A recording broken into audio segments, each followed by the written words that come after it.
মার্কিন president Donald ট্রাম্পের সঙ্গে বৈঠকের জন্য আমেরিকায় যাচ্ছেন ভারতের প্রধানমন্ত্রী নরেন্দ্র মোদী। আগামী মাসে হোয়াইট হাউসে এ বৈঠক হতে পারে বলে জানিয়েছেন ট্রাম্প। স্থানীয় সময় সোমবার ফ্লোরিডায় তিনি সাংবাদিকদের একথা বলেন।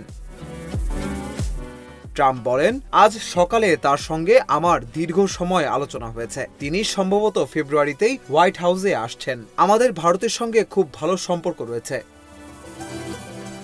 ফোনালাপ নিয়ে সোমবার সন্ধ্যায় মাইক্রো ব্লগিং সাইট এক্সে মোদি লেখেন, আমরা এমন একটা ভরসাপূর্ণ সম্পর্ক গড়ে তুলতে বদ্ধপরিকর যা দুই দেশের জন্য লাভজনক হবে।